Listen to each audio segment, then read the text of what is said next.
અમારા અંતરની વાત કરું, શ્રી હરિ કહે સદાય.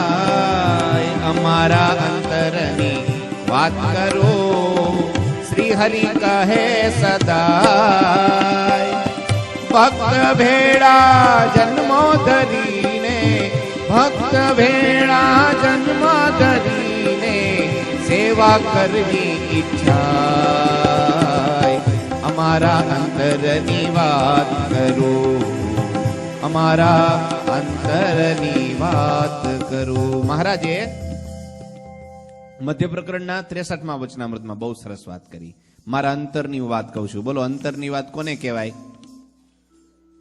જે પોતાના હોય એને. બધાને ના કહેવાય.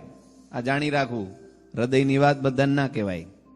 હા, નહીં તો ઉપાધિ થઈ જાય, ક્યારેક આપણને થઈ જાય, એને કઈ ના થાય.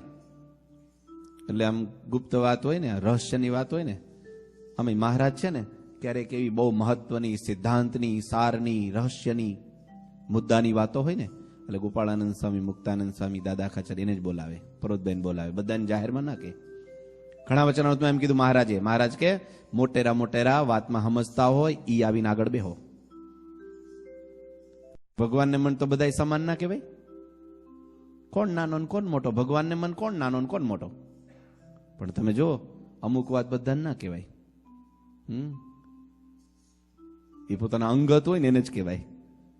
અતિ અંગત હોય નજીકના. એ મહારાજ કે છે તમે મારા અતિ અંગત છો. એટલે મારા હૃદયની હું વાત કરું છું. હું કે છે ભક્ત ભેળા જન્મ ધરીને સેવા કરવી છે મારે, એ જ મારી ઈચ્છા છે.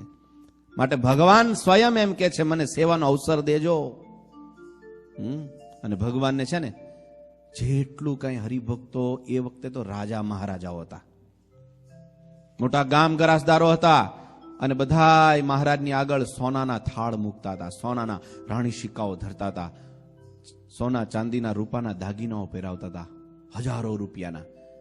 મહારાજ કે અમે સમય ઉત્સવ કરવા માટે વડોદરા જઈએ છીએ, સુરત જઈએ છીએ, અમદાવાદ જઈએ છીએ, મોટા મોટા શહેરોમાં ફરીએ છીએ, અમારે આગળ લાખો રૂપિયાના દાગીનાઓ લોકો મૂકે છે. પણ મહારાજ કે અમારું મન ક્યાંય લલચાતું નથી, અમે તો આમ આવ્યું ને આમ જવા દઈએ છીએ.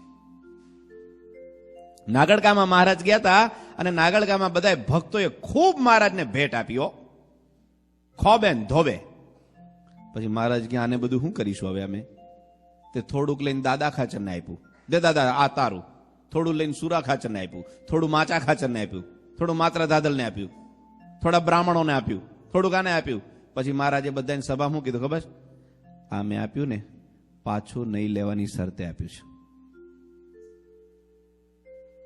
શું કીધું? પાછું નહીં લેવાની